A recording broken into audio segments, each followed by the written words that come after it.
Bring them in. Week 6 edition of the Cash Process. I'm your host, Ben Hosser. I'm joined by the CEO himself, Anthony Carson. We are here a little late week edition of the Cash Process. I don't know if we've ever done a late week edition, Anthony. I think this is the latest in the week we've ever done this. We have a more clear idea of where cash games are going to go, so it's going to be a little bit easier to kind of break this down. As always, we are brought to you guys by OwnersBox Fantasy. If you guys have yet to check out OwnersBox, head to ownersbox.online, use the promo code KARMA, get your 100% deposit match up to $500, free entry into Lightning lineups for $10, free entry into their Week 6 GPP $50,000 prize pool, $10K to first place.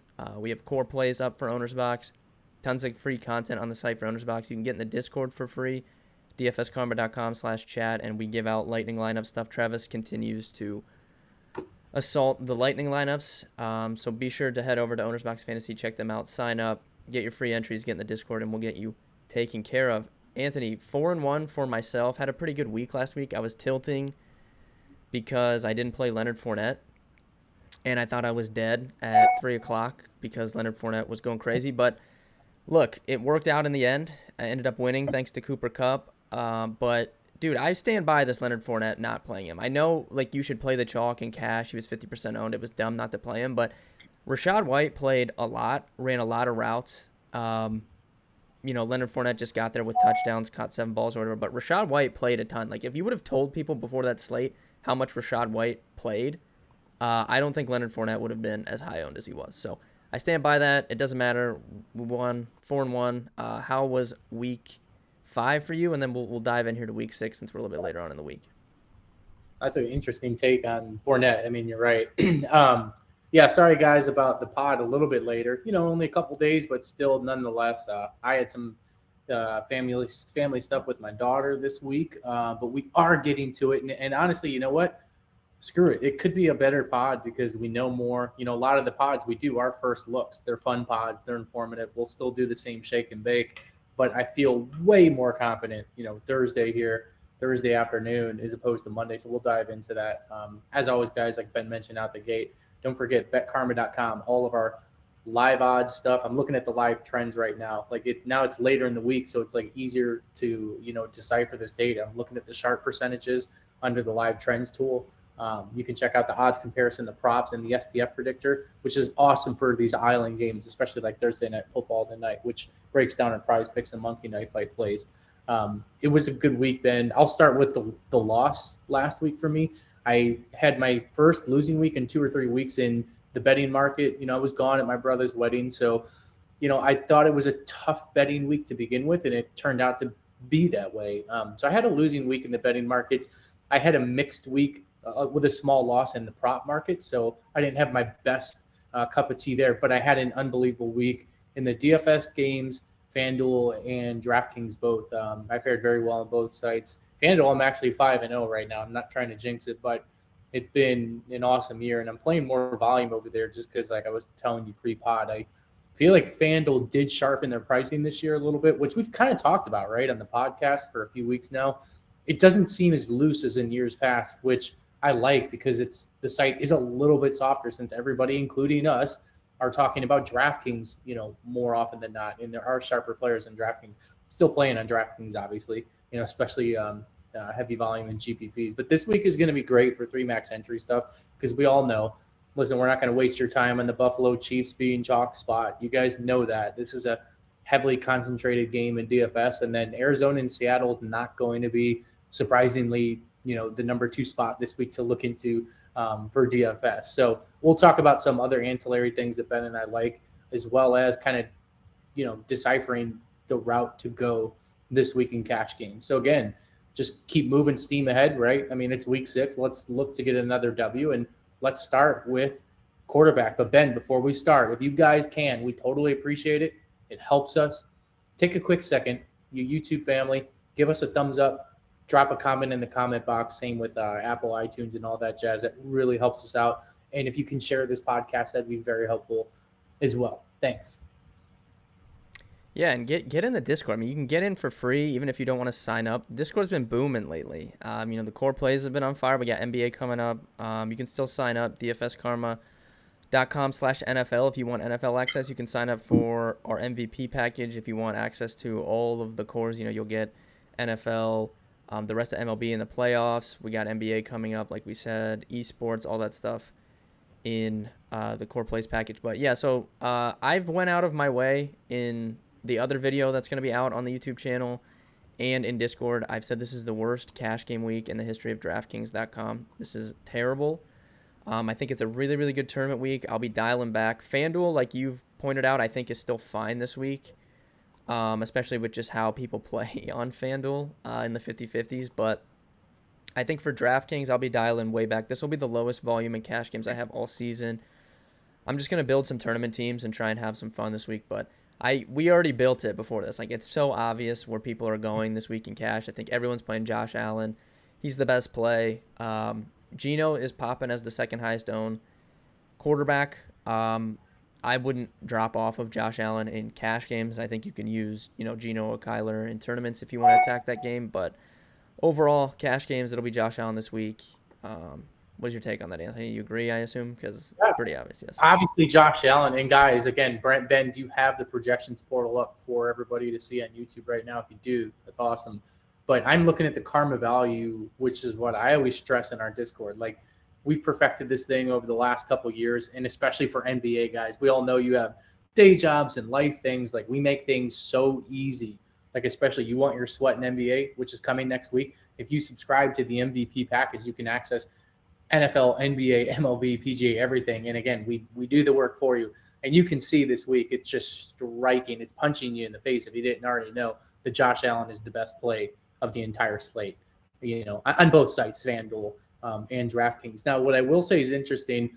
Again, I had some personal things with the family and the daughter this week. I didn't realize Geno Smith was, until you just said that, going to be the second highest owned. And I mean, I'm looking at our ownership projections in projections portal for those that are premium subscribers. And you're right, he is projecting for the second highest owned quarterback, which I find fascinating because, listen, I've been on the Geno train all year, but I'm just not feeling it this week as much. And maybe that's a bad take. And, I'm not going to make, 8 different lineups per se, but I like Kyler Murray way better in that game. I mean, he's going to be owned. I mean, but again, if the public is swaying towards Geno, it's Kyler for me if I have to pick. And then, my God, I get it. We're all playing Josh Allen, but you'd be crazy not to have one of your main tournament rosters be a Mahomes, with the Chiefs just onslaught. Of course, bring it back with whoever you can fit Bills-wise. So that's going to be the approach I take this week. And then lastly, before we pivot, I do think Brady's going to be owned. Ben, what's your quick thoughts? I mean, he's projecting very well in our projections portal. So I'm curious your thoughts on Tom Brady this week. Yeah, I like Brady again.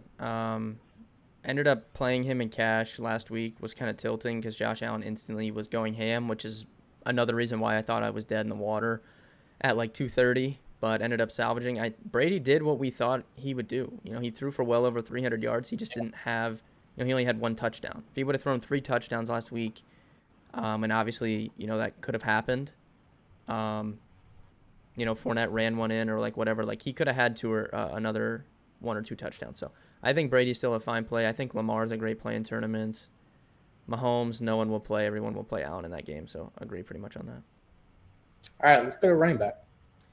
Yeah, running back, I think the cash pool is pretty straightforward this week. You have Ramondre Stevenson at 6K. If Damian Harris is out, will be major chalk. I think Damian Harris has been like limited in practicing. So we can't like just rule out Damian Harris, even though he was out last week. So we need to monitor that. But right now, Stevenson's trending to be pretty chalky. Kenneth Walker with no Rashad Penny for Seattle will be very chalky. We got the news on Thursday that James Conner is officially unlikely to play.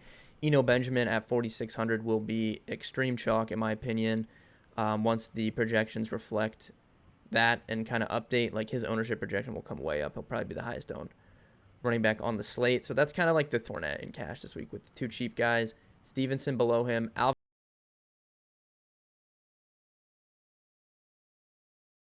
Alvin Kamara, who I played in cash last week. Love Alvin Kamara at 6,700. Again, I don't know why he's 6,700. So that's like the main pool for me.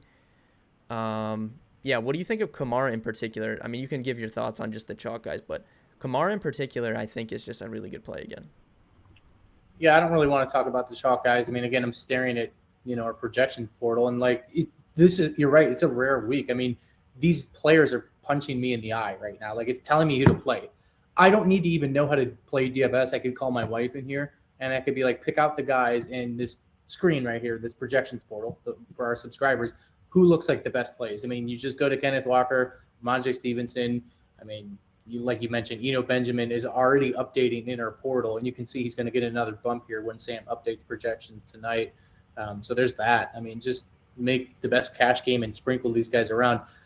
I'm intrigued the way you bring up Kamara because, man, I liked him a lot early in the week. And then I feel like because it's now Thursday, even though it's only been a few days, but we haven't done this pod like this, maybe I was kind of coming off him, but damn, maybe I need to take another look again. Because you're right, the price didn't really move. The only thing that concerns me, like everybody else in DFS, is you know who. I mean, Taysom Hill just steals all the goal line. I mean, it sucks. Like Kamara should have had a nuclear game. He played very well last week, but that's interesting. I mean, law of regression there. I feel like he should be due to bink a couple touchdowns, and he's probably going to be low owned, dude.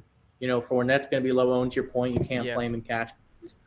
You can't play Barkley in cash games this week. I know that sounds nuts, but there's too many cheap guys. And then also, I don't know if you mentioned him, maybe just because there's so many freaking good names, but Breece Hall, did you mention him? I mean, I didn't. So he kind of normal week chalk, I think. On a normal week. He kind of got steamed late last week, and then he ended up being pretty chalky on DK by the time we got to Sunday. I think he's fine at 58, but I said it on the other pod that's going to be on the YouTube channel with Sam. I think right now I would rather find the money and get to Kamara over Breece Hall, but I think Breece Hall is a fine play. I mean, he's top 8. He's top 8 in weighted opportunity among all running backs like on the slate. But Kamara is right there above him. Kamara just didn't score touchdowns last week. He almost got the double bonus. He got over 100 yards rushing, had 91 receiving yards, I think. If he has even one touchdown, people are talking differently. We've talked on these podcasts. I have a love affair with Breece Hall. I mean, with a personal family connection, I go to Iowa State, ironically, the most random college school you can think of on this podcast. I go to Iowa State football games a decent amount the last couple of years. In fact, I'm going in 2 weeks, the big Oklahoma game. I already bought my ticket. I'm going out there. I got to watch Breece Hall in person the last couple of years. I mean, he's amazing. I mean, I'm not telling you anything y'all don't know already, but he's one of those guys, and we talk about this at times on the cash process. You fast forward this cash process video a year from now, 2 years from now, he's never going to be 5,800. I mean, I think he's like Barkley-esque pricing. Like I think he's going to be 7,500 every single week in DFS at some point in time. So again, he's super cheap. Like that's why it's a weird week where it's like, damn, I want to play these guys up top. Like hell, we're due for a random Aaron Jones explosion. You know it's coming. It's just going to be so random. He's going to be 2% owned. Not that I'm like on him, this week, but you got to pay down. There's too many guys. And then lastly, again, on a normal week, I think Jeff Wilson is chalk. But again, there's so many guys. Like I'm playing Jeff Wilson in one of my main lineups. He's only 6,200. He's getting all the carries. He's getting some receiving work. I know Tevin Coleman was in there a little bit, but again, like there's just so many awesome plays. And let's not forget, lastly, sorry, we're talking a lot here on running backs, but I think it's key because there's so much chalk. Man, McKinnon looked awesome last week, and he's like the same price as Benjamin. You talk about an amazing pivot, in that game stack for Buffalo and the Chiefs. I like McKinnon a lot this week. Like I think he has to be involved the way this game's going to script. What do you think about him, Ben? Yeah, I don't think I play enough teams to get to him just because they still have Clyde. I know Pacheco didn't play much in that game against the Raiders, but the week before that, Pacheco, I know like they were up on Tampa, but he was getting goal line work and like, I don't know. Andy Reid's extremely bipolar with his running backs, so I think McKinnon is probably as good or better than Clyde Edwards-Helaire. I agree with that. Has to be involved this week. They're going to be down, dude. They're going to be down probably 2 scores going into the, like late in the fourth. I honestly see Buffalo just murdering them personally, but I feel like he has to be involved, especially in the second half script for a 3 max entry hedge, Yeah, before we go to receiver, I do want to say I looked this up. So Damian Harris, um, I see something that's like maybe the report about him missing multiple games was inaccurate because he's been limited practicing, but then they did bring up a running back from the practice squad. So we'll know more like on the weekend, but it kind of seems to me like maybe there's a chance he plays. I don't know. We'll see on the weekend, which God, would I think obviously everybody. affect Stevenson's ownership. All right, let's go to wide receiver. I'll just start with one guy because, again, in the projections portal, it's so funny. Like, I don't remember weeks like this. You're right with everything: running backs, wide receivers. Tyler Lockett is just. We said the same thing last week and the week before. You and I were playing. Back-to-back weeks of chalk smashing, and 3 he's weeks. still 5,600. How is this possible? What is I don't know. and honestly, that's what I said. FanDuel's doing a better job this year. Like FanDuel has them priced up. Like they're not easy plays over there on FanDuel. And like DraftKings, like guys, come on. Like Yeah. I have to play him. Which listen. He's been good to us, Ben. You and I have been. We were riding him before he was chalk. So whatever. I'll Yes. start there. Well, dude? Do you remember the week Tyler Lockett? I said I'm on an island with Tyler Lockett. Matt was making fun of me for wanting to play Tyler Lockett. People in Discord were making fun of me, and now fast forward, he's like the highest owned receiver back-to-back weeks. It's just insane. But this is just the worst cash game week I've ever seen. I mean, look at the ownerships here. Stephon Diggs is going to be very high owned as the spend up to go along with Josh Allen. Tyler Lockett is going to be very high owned. Rondale Moore at 4,200 in that same game will be very high owned. Romeo Dobbs at 4,800 is projected to be pretty high owned. I think that's kind of like the cash pool. We have another situation, though. Last week, Cooper Kupp was projected to be the highest owned receiver on the slate. He was under 10%. And I think once again this week, right now, he's projected to be pretty high owned. By the time the weekend gets here, I don't see any way that Cooper Kupp is high owned. So I like Cooper Kupp at tournaments again, but cash games, you're kind of focusing on those four guys: Lockett, Diggs, Dobbs, Rondale. Maybe you could throw in like a Godwin or something as well. But I mean, that's really the cash game pool, to be honest. All right, let's talk about our pivots because this is going to be a fun 3-max entry week. Yeah, so I like Juju a lot in that game. I know like he's been bad, but at some point, he's going to have a good game, you would think, right? For sure. Yeah, I mean, he's only 5,200. Every week I'm waiting for him to just wake up. He is involved. And I think, the guys in the trenches like us in fantasy, we kind of know that. So you would assume that he's going to be owned. I mean, this game is not going to not be owned. I mean, everybody's going to be 10% in that game, which boggles my mind because I'm looking at our projections portal and, Gabe Davis, like, how is he projecting for such low ownership? Like, I don't get it. Like, that doesn't make sense. I mean, he's a good play. I don't care about like the value thing, especially like this week, but I mean, Gabe Davis is an amazing play this week. I don't believe that projection. We're showing 3%. I feel like he's going to be closer to 8 to 10, but that's still kind of low, I think, for that game. Yeah. Let me talk about some of my high-end favorite pivots. I mean, again, I'm going to avoid all chalk here. I thought Hollywood Brown would be like way more popular, and I get it. He's going to be on. I told somebody in the chat, like, he's going to be on. Again, unless our ownership projections are like wrongish on a Thursday, they all can get a little inflated. But dude, are you around the industry? Is Marquise Brown really going to be like lower owned than I think? I mean, we're projecting him for 5%. My guess is it's going to be closer to 8 to 10. But what are your thoughts on him? I love him this week, and I didn't think he'd be this low owned projected. Yeah, I do think he'll be relatively low owned because if you look at just how it's going to project out, how could he be like super chalky? Because if you think about it, anyone that's spending up on someone is going to play Steph Diggs, like in like a cash game or like single entry.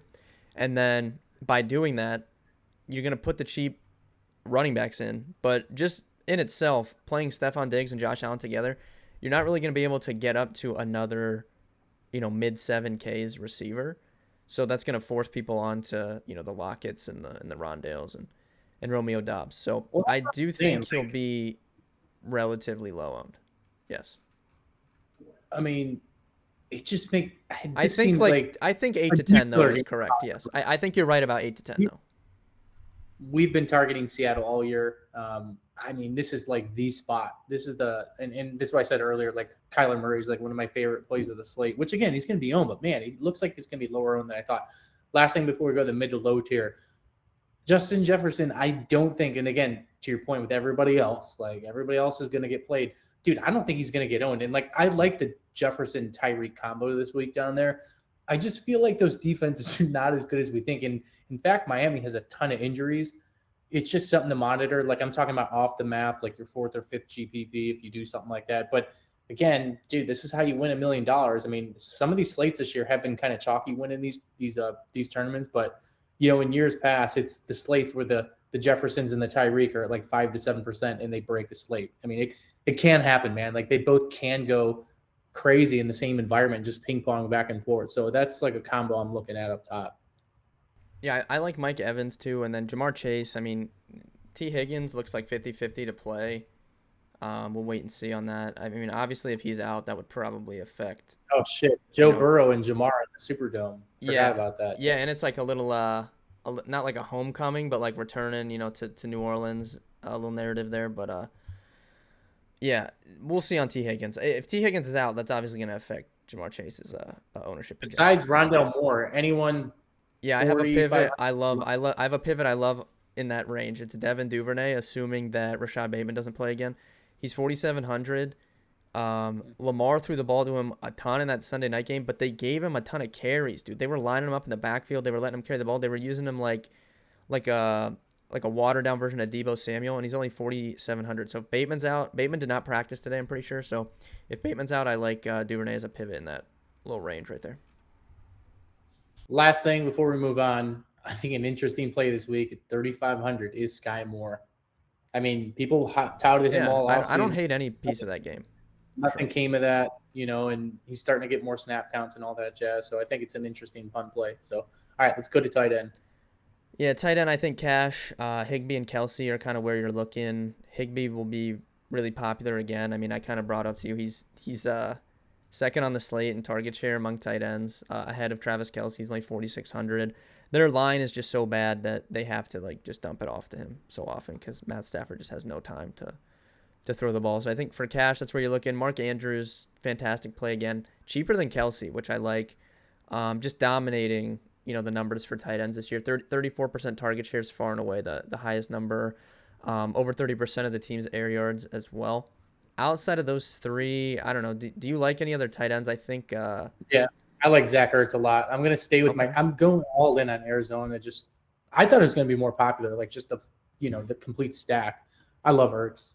He destroyed this team last year, I think, dude. If I recall, you could look it up. The only reason I was so invested in that game environment, do you remember last year, Ben? I mean, this is no joke. I had 3-4. You were in Tampa Bay with Travis. Yeah, I had late season, yeah. Literally, I should have freaking won the Millie Maker. At least I had a shot for top 5 finish. I'll say one should have come in the top 5, and I just fell in the last freaking 2 minutes. But this game went bonkers, and every single person in this game, I was so invested in it. It was low owned, but I'm going right back to that. Well, this week is this is my Bills Chiefs second onslaught. So I'll stack this game. Yeah, I think Ertz is fine. I mean, everyone liked him last week, and then now it's kind of no one really wants to play him again. I mean, he's popping projection-wise, but Higbee's going to take so much ownership in that mid 4K range that there's no way Ertz can get crazy ownership. But how come David Njoku's the same price every week, and he's one of the best tight ends? Yeah, Njoku's a good tourney play. He's one of the best tight ends. I like if Braid's out again, I like Cade Otton again. He's 2,900. He got I think he outscored Higbee. Looking back, that was a lock. Yeah, I can't believe more people didn't play Cade Otton. We messed that one up, honestly. I played him in a GPP. I played him in cash. I didn't play Higbee. Oh, you did? Yeah, because I had Cooper Kupp. So I love that. I love cheap tight end. And then I'll bring up Hayden Hurst as 3,300 if T. Higgins is out. Hayden Hurst will definitely get some traction here late week. All right. Defense is going to be chalk at New Orleans, I believe. They'll probably be Carolina will be the highest owned, I think, against. You think Carolina will be? Yeah, because everyone played the Cowboys last week, and then now it's the Rams' offensive line so bad.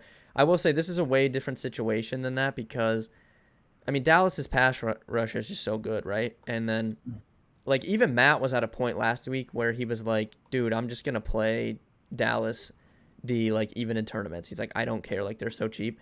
So I don't think this Panthers situation is that, but I do think they'll be the highest owned defense. Conklin and Teller are pulling in their driveways right now, in case you're wondering. Yeah, go ask him how the match. Go ask him for the secret sauce for this week for the Browns. We forgot to bring game up. plan. Sam did bring up a good point. Mari Cooper is an interesting, like, complete dart throw this week. So there's that, especially in FanDuel. Actually, it makes a lot of sense. But yeah, that does it, right? I mean, Ben, anything NBA wise? I know that started next week. Yeah, like we said, the pack, you can sign up for MVP, get access to all the cores, dfskarma.com. The Discord's kind of been popping. Like, we've been getting a lot of more NFL signups. If you guys want to join us in there, dfskarma.com/NFL, you can still sign up. Obviously, there's only been 5 weeks. Like, still a whole season of football left. And then dfskarma.com/chat. Get in the Discord. You can get in for free. I'll be doing another Discord live show. So we've been doing Saturday nights. Since I'm going to the Guardians game this weekend on Saturday, it'll actually be Saturday afternoon. So we'll drop a promo image for that. Obviously, Anthony, you're welcome to hop on if you can. But Are we playing Saturday? Because I thought the rain out. yeah, it's Friday, Saturday, Sunday now instead of nothing changes for the Cleveland side. It's just the game got moved to Friday. But yeah, I won't be able to do Saturday night. So I'm gonna do it Saturday afternoon. So hopefully we'll get some people to hop in there. We've been getting a lot of people in Discord to hop in. So if you guys want another free show, you can get in for free in the Discord. All right, guys. Good luck this week. We'll talk to you next week. Yeah, good luck in week 6, and we'll see you guys in week 7.